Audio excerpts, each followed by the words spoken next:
Hi viewers, welcome to our channel. ప్రస్తుతం మనతో పాటు దాము బాలాజీ గారు సీనియర్ జర్నలిస్ట్ ఉన్నారు. వారితో ఒకసారి మాట్లాడదాం. సార్ నమస్కారం సార్. నమస్తే. యాంకర్ స్వచ్ఛ గారు సూసైడ్ చేసుకొని చనిపోయిన తర్వాత దానిపైన ఎన్నో అనుమానాలు వ్యక్తం అవ్వడం మనం చూస్తాం. అంటే ఇది సూసైడ్ కాదు, మర్డరే జరిగింది. దీని వెనకాల పూర్ణచంద్ర అనే ఒక వ్యక్తి ఉన్నారని చెప్పేసి అందరి వేళ్ళు కూడా అతన్నే చూపించాయి. దీని కారకుడు అతనే, అతన్ని కఠినంగా శిక్షించాలని కూడా డిమాండ్ అయితే వినిపించాయి. అయితే ఇప్పుడు అతను బయటకు వచ్చి రియాక్ట్ అయినట్టుగా తెలుస్తుంది. అంటే అతని పేరు మీద ఒక లెటర్ సర్క్యులేషన్ లో ఉంది నైట్ నుంచి కూడా. మరి లెటర్‌లో ఏముంది? దాన్ని ఏ విధంగా అర్థం చేసుకోవాలి? అతని వెర్షన్ ఏంటి? సో ఎంటర్‌గా ఇప్పటి వరకు ఉన్న ఇన్ఫర్మేషన్‌ని చూసి మనం ఏ విధంగా అర్థం చేసుకోవాలంటారు సార్? ఇప్పటివరకు ఏంటంటే నువ్వు చెప్పినట్టుగా ఇది ఫస్ట్ వచ్చి ఆత్మహత్య, హత్య అనేది ఫస్ట్ ఒక చర్చ నడుస్తుంది. ఎందుకంటే ఒక ఫోటో రిలీజ్ అయింది. ఆ ఫోటోలో ఆ అమ్మాయి వేలాడుతున్న పద్ధతి, నోట్లోంచి బ్లడ్ గారడం అవన్నీ చూసి ఇది ఆత్మహత్య కాకపోవచ్చు, చంపి వేలాడదీసి ఉండొచ్చు అనేది ఒకటి. ఎవరు చంపుంటారంటే ఈ పూర్ణచంద్ర అనే వ్యక్తే చంపుంటాడు అనేది ఒక వెర్షన్. అతన్ని పోస్ట్ మార్టం కంప్లీట్ అయ్యే లోపలే అరెస్ట్ చేయాలనే ఒక డిమాండ్ కూడా సోషల్ మీడియాలో నిన్నంతా వైరల్ అయింది. రెండవది లేదు, ఇది హత్య కాదు ఆత్మహత్య, బట్ ఆత్మహత్యకి కారణం మాత్రం అతడే అనే వెర్షన్ రెండవది. ఇది తల్లిదండ్రులు కూడా ప్రధానంగా సెకండ్ వెర్షన్ని ఎక్కువగా చెప్తున్నారు. సో తండ్రి తల్లి ఇద్దరు మీడియాతో మాట్లాడారు. అట్లాగే ఆ పాప అరణ్య ఆ పాప పేరు, ఆ పాప కూడా మీడియాతో మాట్లాడింది. సో ఈ నేపథ్యంలో ఒక రకంగా ఏంటంటే ఆమెది హత్య అయినా ఆత్మహత్య అయినా దోషి మాత్రం ఈ పూర్ణచందర్ అనే వ్యక్తి అన్న వెర్షన్ అయితే బలంగా జనంలోకి వెళ్ళింది.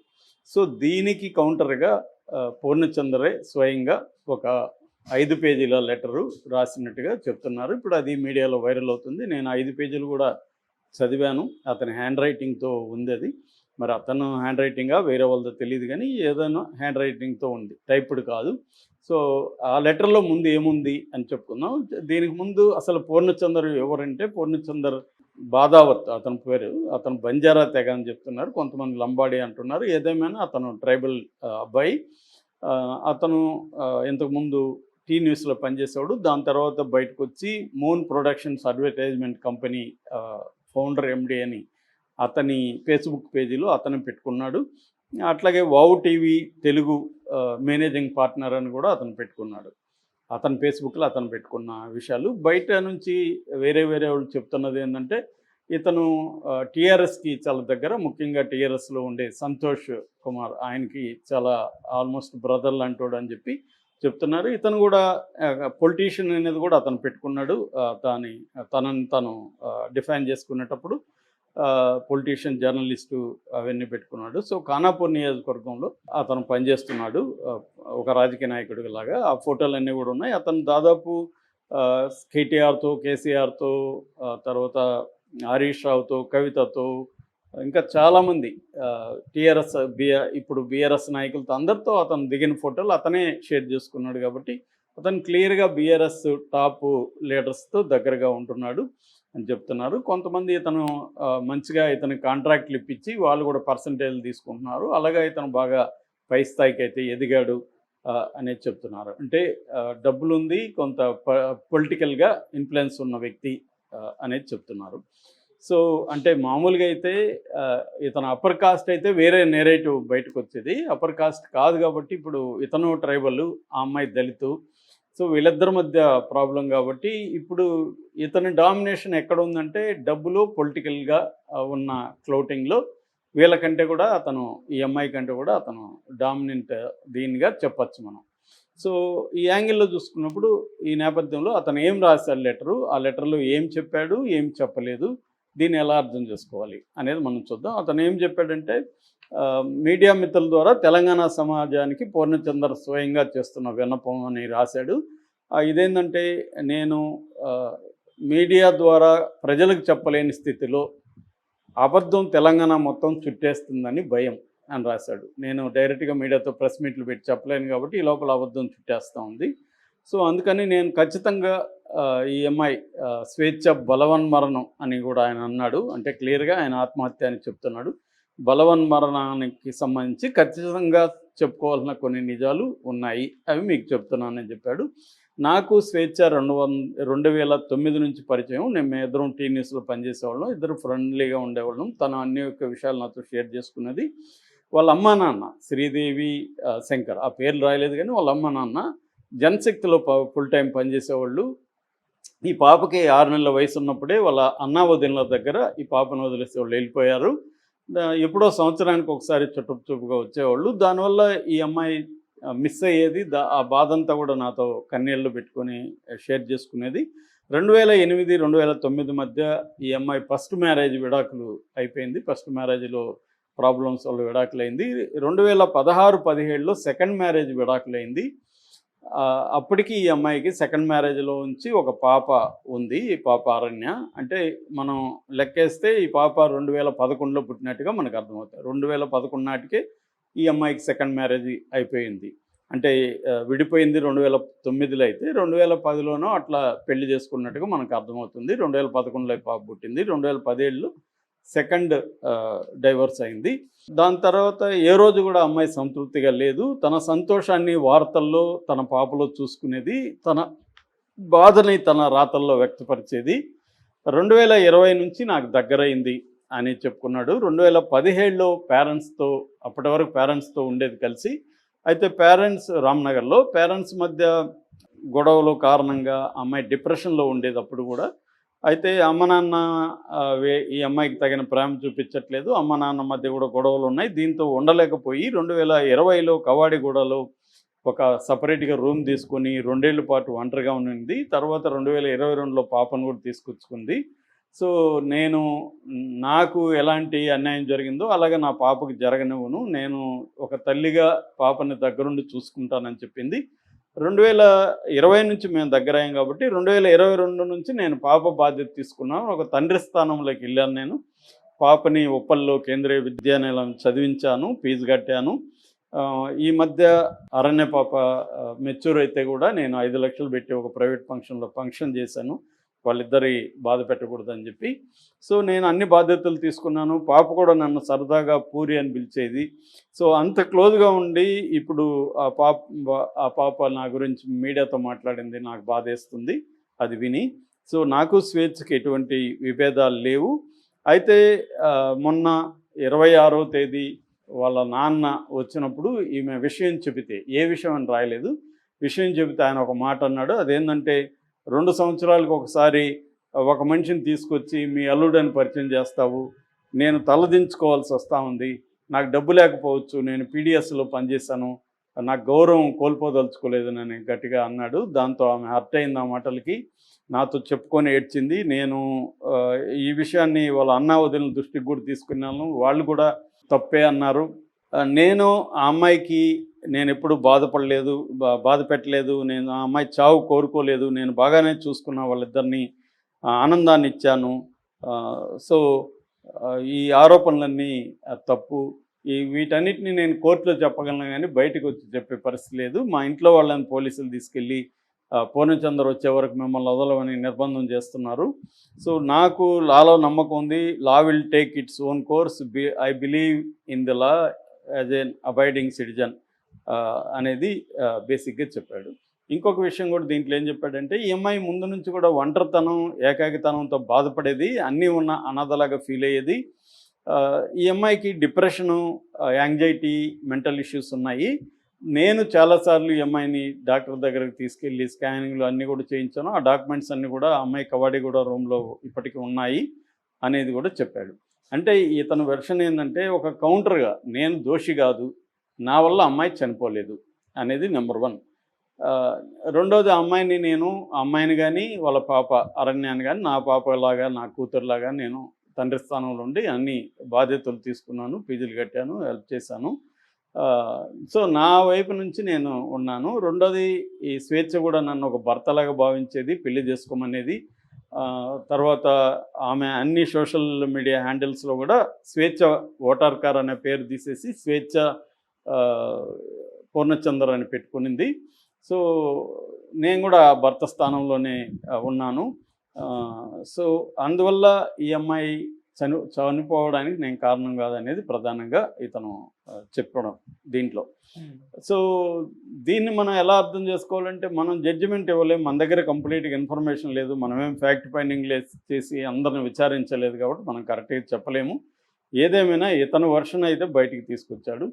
ఇప్పుడు రెండోది ఏంటంటే ఇతను నేను దోషి కాదని చెప్పదలుచుకోవడం ఒకటే కాకుండా దోషి ఎవరో కూడా చెప్పాడు. దోషి ఎవరు? వాళ్ళ నాన్నే. వాళ్ళ నాన్న ఇలా అన్నాడు కాబట్టి ఆ అమ్మాయి ఆత్మహత్య చేసుకుంది అని డైరెక్ట్గా వాక్యం రాయలేదు, కానీ అదే కారణం అన్నట్టుగా రాశాడు. ఇంక వేరే కనబడలేదు కదా. వాళ్ళ నాన్న ఏం చెప్తున్నాడు? ఈ అబ్బాయి వల్లే చేసుకుందని చెప్తున్నాడు.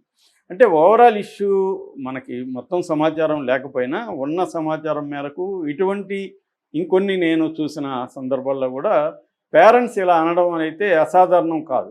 ఎందుకంటే తమ పిల్లలు పదే పదే విడాకులు లేకపోతే మల్టిపుల్ అఫైర్స్ పెట్టుకుంటున్నప్పుడు జనరేషనల్ మోరల్ వాల్యూస్లో గ్యాప్ ఉంటుంది. ఇవాళ పిల్లలకి ఇది కామన్ కావచ్చు, కానీ తల్లిదండ్రులకి అది ఇబ్బందికరంగా ఉంటుంది. ఆ మధ్య కూడా నాకు తెలిసిన ఒక ఆమె వాళ్ళ ఫ్రెండ్ని ఒక మాట అనింది. ఏంటి నీ కూతురికి ఎప్పుడు పెళ్లి చేస్తావు అని అడిగింది. ఎవరితో చేయమంటావు? నెలకు ఒక బాయ్ ఫ్రెండ్ తీసుకొస్తా ఉంది నా కూతురు అని చెప్పింది ఆమె. ఇలాంటివి నేను విన్నాను గతంలో కూడా. ఈవెన్ ఫేస్బుక్ డిస్కషన్లో కూడా కొంతమంది నా కూతురు అనేక మంది బాయ్ ఫ్రెండ్ ఉన్నారు నా కూతురికి, నాకు విచిత్రంగా అనిపిస్తుంది ఇది అని చెప్పిన సందర్భాలు కూడా ఉన్నాయి. అంటే ఈ జనరేషన్లో ఉండే నార్మ్ అది. దాన్ని మనం మోరల్ యాంగిల్లో నుంచి జడ్జి చేయలేం. దానివల్ల వచ్చే ప్రాబ్లమ్స్ కూడా ఉంటాయి. మల్టిపుల్ రిలేషన్స్ ఉండడం వల్ల మనుషులకి అనేక ఇష్యూస్ వస్తాయి. ఎందుకంటే హ్యూమన్ బీయింగ్స్ బేసిక్గా emotionally driven irrational human beings. ప్రతిదాన్ని ఏదో మనం లాజికల్గా ప్రతిదీ ఉండదు, ఎమోషనల్గా రియాక్ట్ అవుతుంటాం. కాబట్టి మల్టిపుల్ అఫైర్స్ ఉన్నప్పుడు ఖచ్చితంగా ప్రాబ్లమ్స్ వస్తాయి. రెండోది వాల్యూ సిస్టమ్ కంప్లీట్గా చేంజ్ కాలేదు. మనకి ఇప్పటికీ ట్రెడిషనల్ వాల్యూ సిస్టమ్ ఉంది, మోరల్ జడ్జిమెంట్స్ ఉన్నాయి, ఈ సమాజంలో బతుకుతున్నాం. ఈ నేపథ్యంలో ఈ అమ్మాయి పరిస్థితి చూస్తే కూడా ఈ అమ్మాయి చిన్నప్పటి నుంచి అంటే టైం లేదు మనకి దీని మీద ఎక్కువ చెప్పాలంటే చాలాసేపు పడుతుంది, కానీ దీంట్లో బేసిక్గా 3 పాయింట్ ఆఫ్ వ్యూస్ ఉన్నాయి. ఒకటి తల్లిదండ్రుల పాయింట్ ఆఫ్ వ్యూ. తల్లిదండ్రులు ఏంటి, వాళ్ళ సమాజం కోసం, తాము నమ్మిన సిద్ధాంతాల కోసం, ప్రజల కోసం అన్నీ వదిలిపెట్టి కన్నబిడ్డను కూడా ఎక్కడికో ఇచ్చేసి అన్న వాళ్ళకి వాళ్ళు ఉద్యమంలోకి వెళ్ళిపోయారు. వాళ్ళ పాయింట్ ఆఫ్ వ్యూ అది. వాళ్ళు నమ్మింది అది వాళ్ళు చేశారు.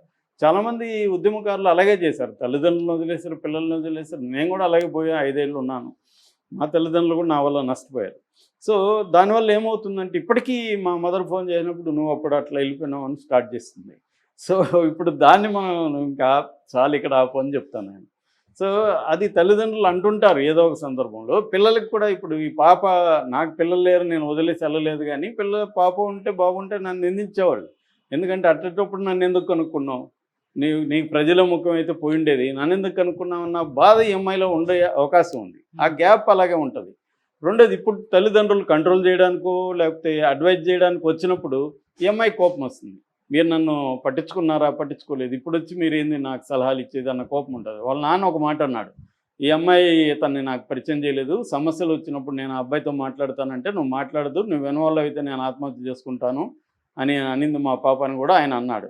అంటే నా 5 ఏళ్ళుగా కలిసి ఈ అబ్బాయితో ఉంటున్నా తల్లిదండ్రులకి ఈ అబ్బాయిని పరిచయం చేయలేదు. పైగా పెద్ద దూరం కాదు, జవహర్ నగర్కి, రామ్నగర్కి.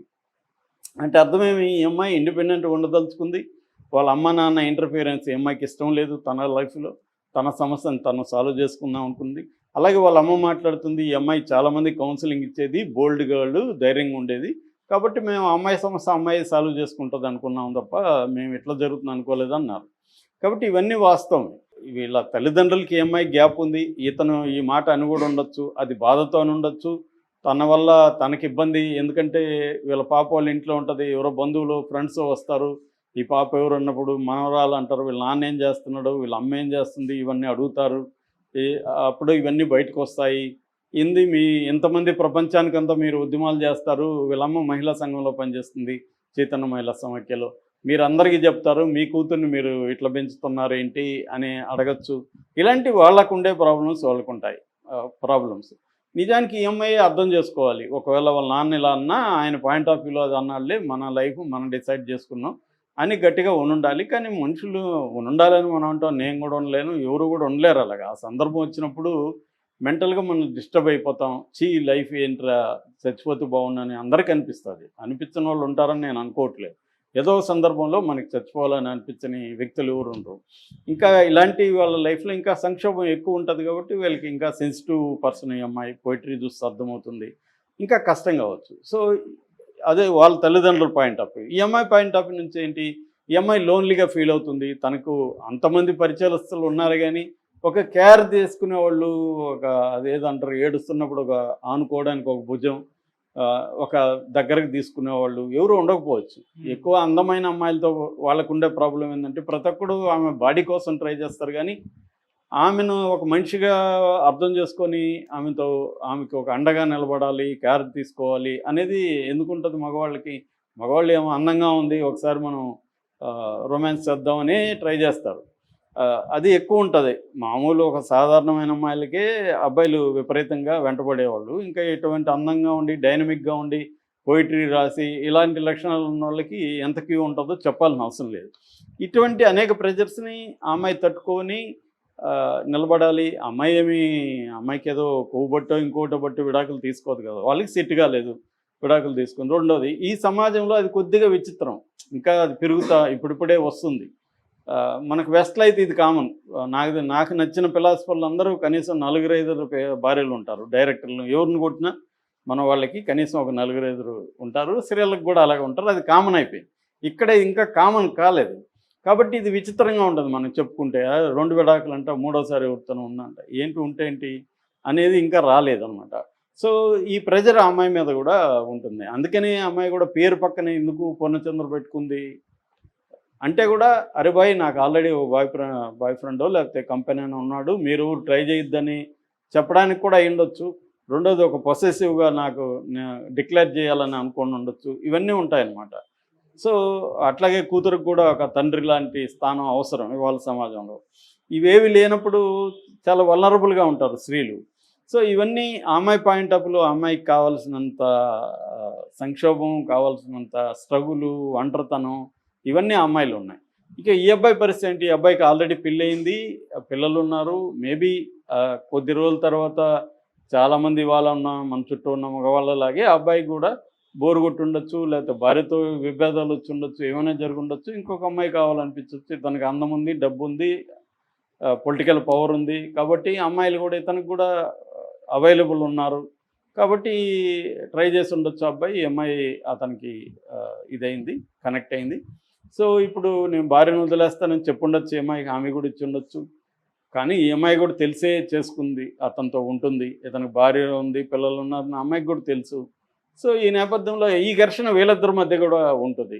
అంటే నువ్వు ఓపెన్గా డిక్లేర్ చేయాలని ఈ అమ్మాయి అనుకుంటుంది, నా హస్బెండ్ అని నేను ఓపెన్గా డిక్లేర్ చేయాలి కదా, నువ్వేం తేల్చట్లేదని. నాకు పిల్లలు ఉన్నారు, భార్య ఉంది, వాళ్ళని సడన్గా వదిలేయాలంటే వాళ్ళు ఇబ్బంది పడతారు, కాబట్టి కన్విన్స్ చేయాలి, నాకు టైం కావాలని ఇతను అనుకోండొచ్చు. సో ఈ కైండ్ ఆఫ్ ఘర్షణ వీళ్ళిద్దరి మధ్య కూడా ఉండే అవకాశం ఉంది. సో ఇతను ఏం చెప్తున్నా అంటే, నేను ఉన్నంతలో అంటే కొన్ని విషయాలు ఇతను చెప్పలేదు, విభేదాలు ఉన్నట్టు చెప్పలేదు. విభేదాలు లేకపోతే అసలు వీళ్ళ నాన్న ఎందుకు వచ్చాడు అక్కడికి? నాన్న వచ్చాడంటేనే ఈ అమ్మాయి కాల్ చేస్తే కదా వచ్చాడు. మరి ఈ విషయం ఇతను దాచిపెట్టాడు. అంటే ఇతను ఏంటంటే తనకు కావాల్సిన నెరేటివ్ని జనంలోకి తీసుకెళ్ళాలి, తను నిర్దోషం చెప్పుకోవాలనేది ఇతని తాపత్రయంగా మనకు కనబడుతుంది. సో ఇవన్నీ తేలాలంటే దీనికి ప్రాపర్ ఇన్వెస్టిగేషన్ అన్న ఉండాలి, ఆబ్జెక్టివ్గా ఫ్యాక్ట్ ఫైండింగ్ అన్న చేసి చెప్పాలి. ఏదేమైనా వాళ్ళు ఎవరు దోషులో చెప్పాల్సిన బాధ్యత మనకేమీ లేదు. హత్య అయితే చెప్పచ్చు, కానీ ఆత్మహత్యకి అనేక కారణాలు, 4వ ఫ్యాక్టర్ సమాజం కూడా ఉంటుంది. ఈ సమాజం వీళ్ళ మీద విధించే ఒక కొన్ని రూల్స్ కావచ్చు, రెగ్యులేషన్స్ కావచ్చు, మోరల్ యాంగిల్స్ కావచ్చు, ఇవన్నీ ప్రెజర్ అనేది సమాజం నుంచి కూడా వాళ్ళకి ఉంటుంది. కాబట్టి ఇవాల్టి జనరేషన్ ఎటువంటి ప్రాబ్లమ్స్ ఫేస్ చేస్తుంది, ఒక తమకి ఫ్రీడము, సెక్యూరిటీ, ఈ రెండింటి మధ్య సమాజం ఎప్పటికైనా కూడా ఊగిసలాడుతుంటుందని జిగ్మంట్ బౌమన్ చెప్తాడు, ఒక సోషియాలజిస్ట్. ప్రతి సమాజం కూడా ఫ్రీడమ్కి, సెక్యూరిటీకి మధ్య స్ట్రగుల్ అవుతూ ఉంటుంది. ఫ్రీడమ్ అబ్సల్యూట్గా ఎవరికేమి ఉండదు. సో ఈ స్ట్రగుల్లో ఈ అమ్మాయి ఓడిపోయినట్టుగా మనం అర్థం చేసుకోవచ్చు, అలసిపోయినట్టుగా అర్థం చేసుకోవచ్చు, బతికే ఒక ఉత్సాహాన్ని కోల్పోయినట్టుగా అర్థం చేసుకోవచ్చు. దానికి ట్రిగరింగ్ వీళ్ళ నాన్న మాట కావచ్చు, లేకపోతే ఈ అబ్బాయి బిహేవియర్ కావచ్చు, ఏదైనా ట్రిగరింగ్ కావచ్చు. కానీ అది ట్రిగర్ మాత్రమే. ఆల్రెడీ ఎప్పటి నుంచో ఈ అమ్మాయిలో ఒక మొరుగుతున్న ఇది అయితే ఉంది. సో దాన్ని ట్రిగర్ వచ్చినప్పుడు అది పైకి వచ్చింది. Thank you so much sir.